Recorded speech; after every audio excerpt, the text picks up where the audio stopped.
ये अलंकार का हमारा दूसरा वीडियो है और इसमें हम अलंकार के भेद पढ़ रहे थे, जो इसमें कि हम अलंकारों, जैसे हमने पहले अलंकार के बारे में देखा क्या होता है अलंकार।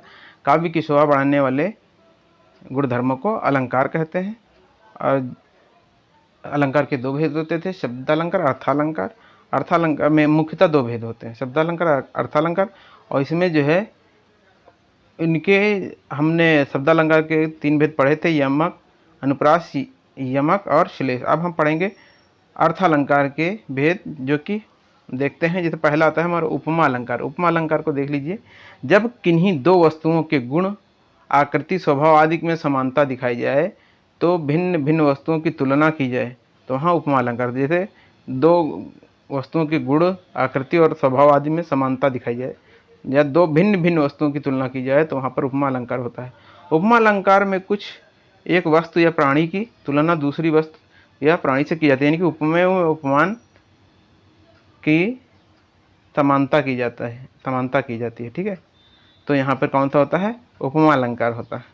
समानता दिखाई जाए, उपमेय उपमान की समानता दिखाई जाए तो यहाँ पर उपमा अलंकार होता है। उपमा अलंकार में एक वस्तु या प्राणी की तुलना दूसरी प्रसिद्ध वस्तु से की जाती है।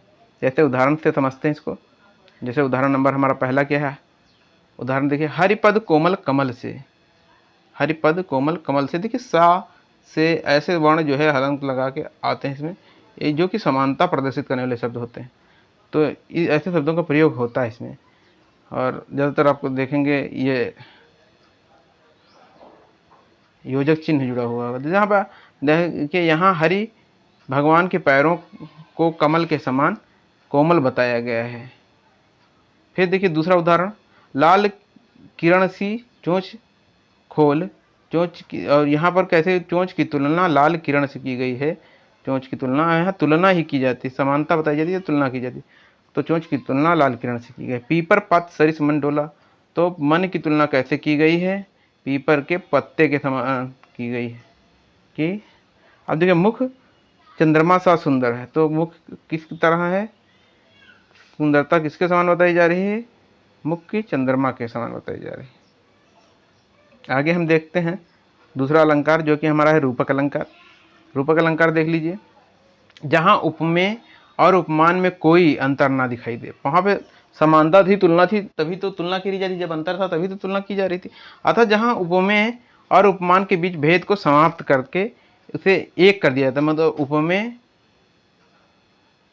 और उपमान के बीच का अंतर मिट गया और जो उपमेय हो गया वो एक ही हो गया। जैसे उपमेय, उनका अंतर मिटा दिया गया, एक कर दिया गया, वहाँ रूपक अलंकार होता है। जहाँ उपमेय में उपमान का भेद रहित आरोप होता है वहाँ रूपक अलंकार होता है। अर्थात अब देखिए यहाँ पर उपमेय का अर्थ है उपमा देने योग्य। अगर जिस वस्तु की समानता किसी दूसरी वस्तु से की जाती है वहाँ पर उपमेय होता है। उपमेय का अर्थ फिर से समझिए, उपमा देने योग्य। अगर जिस उपमेय का अर्थ होता है उपमा देने योग्य। उपमेय का क्या अर्थ है? उपमा देने योग्य। अगर जिस वस्तु की समानता किसी दूसरी वस्तु से जहाँ की जाए वहाँ पर उपमेय होता है। जैसे मुख चंद्रमा सा है, तो इसमें मुख क्या है? उपमेय है। मुख क्या है? उपमेय है, क्योंकि इसकी जो है इससे तुलना करी जाए, समानता बताई जा रही। अब उपमान क्या होता है? उपमेय में उपमा जिससे दी जाती है, उपमेय में उपमा जिससे दी जाती है उसे उपमान कहते हैं। जैसे इसमें क्या था, तो किससे उपमा करी जा रही थी? चंद्रमा से। किसकी? जिसकी करी जाती है तो वो उपमेय होता है, और जिससे करी जाती है वो उपमान होता है। अर्थात उपमेय की जिससे समानता बताते हैं उसे उपमान कहते हैं। जैसे चंद्रमा क्या है उसमें, जैसे मुख चंद्रमा है, तो इसमें क्या हुआ? चंद्रमा क्या है? उपमान है। अब उदाहरण देख लेते हैं हम। जैसे उदाहरण के लिए, भज मन चरण कमल अविनाशी। भज मन चरण कमल अविनाशी में चरण क्या है? उपमेय है, और कमल क्या है? कमल या कमल उपमान है, जिससे उपमा करी जा रही है। ये कोई दूसरी चीज़ होगी। ज़्यादातर ऐसी चीज़ें थोड़ा सा यूनिक होती, मतलब एक अलग टाइप की होती, अद्वितीय होती हैं। जैसे पायो जी मैंने राम रतन धन पायो। तो राम रतन धन क्या है, राम रतन क्या है, उपमेय है, और धन क्या है, उपमान है। दोनों के बीच कोई भेद नहीं होता, अतः वहाँ पर रूपक अलंकार होता है। अब देखिए एक उदाहरण और देख लेते हैं।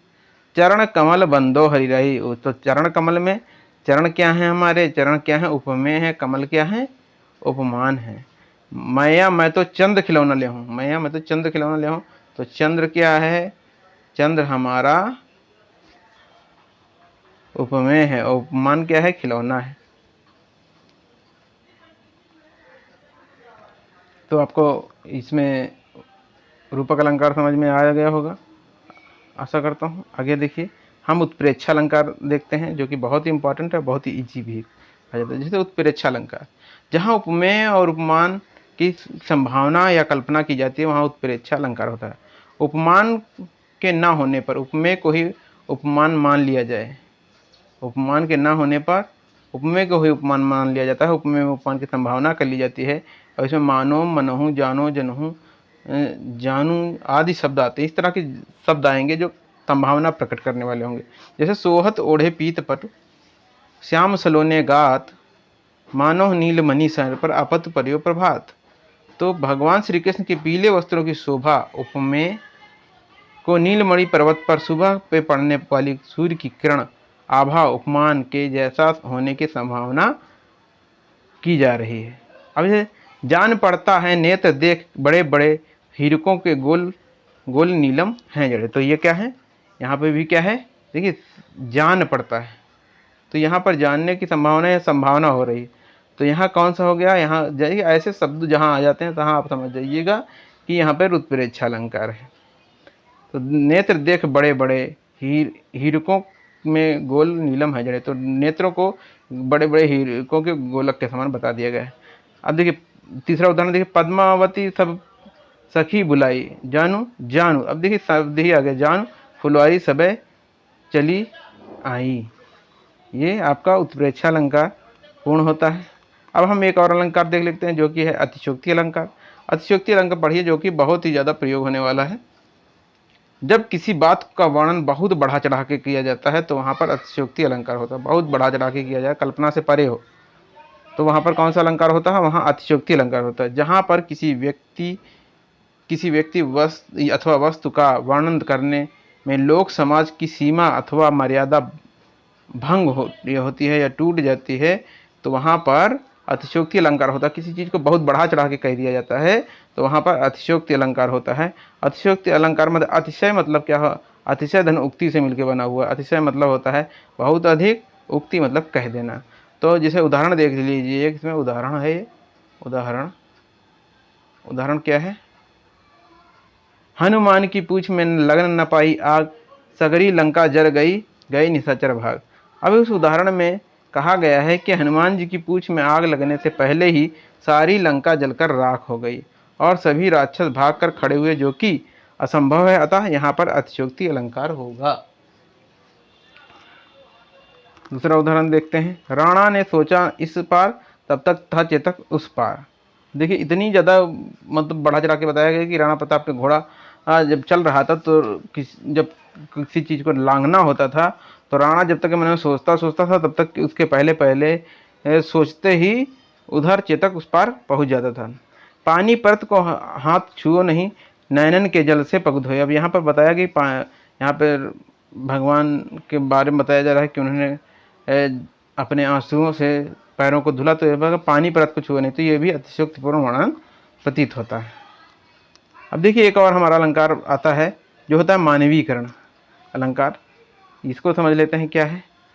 जब जड़ पदार्थों और प्रकृति के अंग नदी, पर्वत, पेड़, लताएं, झरने, हवा, पत्थर, पक्षी आदि पर मानवीय क्रियाओं का आरोप होता है, अर्थात मनुष्य जैसा कार्य व्यवहार करता हुआ दिखाया जाता है, तो वहाँ पर मानवीकरण अलंकार होता है। मतलब वो निर्जीव चीज़ें सजीव चीज़ों जैसे दिखाई पड़ते हैं, मनुष्यों के क्रियाकलाप जैसे दिखाई देते हैं, तो वहाँ पर क्या होगा, मानवीकरण अलंकार होगा। प्राकृतिक पदार्थों में मानवीय क्रियाओं का आरोपण कर दिया जाता है। जैसे फूल हंसे कलियाँ मुस्काई, तो यह क्या कहा गया है, फूल हंस रहे हैं और कलियाँ मुस्कुरा रही हैं। यहाँ फूल को हंसने और कलियों को मुस्कुराने की बात कह दी गई है। जो मानव क्रियाओं को दिखाता है, अतः यहाँ पर मानवीय अलंकार होगा, मानवीकरण अलंकार होगा। सागर के ऊपर नाच नाच करती लहरें मधुर गान। तो ये नाच नाच कौन नाचता है? जो मनुष्य होता है या जो सजीव होता है। लहरें निर्जीव होती हैं, लेकिन वो नाच नाच के मधुर गान कर रही हैं, गा भी रही हैं। तो ये प्रक्रिया कैसी है? ये मनुष्य की मानवीय प्रक्रियाओं को दिखा रहा है, इसीलिए यहाँ पर मानवीकरण अलंकार होगा। चुपचाप खड़ी थी वह वृक्षपात, सुनती जैसे कुछ निजी बात। तो वृक्षपात को बताया गया है कि कभी कोई गुप्त बात सुन रही हो किसी की, ऐसा लग रहा है कि इसको वृक्ष की पत्तों को देख देख के वो सुनसान ऐसे चुप खड़ी हुई हैं। तो हमारा अलंकार का जो बहुत ही इंपॉर्टेंट सेक्शन था वो कंप्लीट होता है, जो कि विभिन्न परीक्षाओं के लिए उपयोगी है। इसे आप देख लीजिएगा, ये विभिन्न बोर्ड परीक्षाओं के लिए भी उपयोगी है। धन्यवाद वीडियो सुनने के लिए। इसे लाइक सब्सक्राइब जरूर, शेयर जरूर करें। धन्यवाद।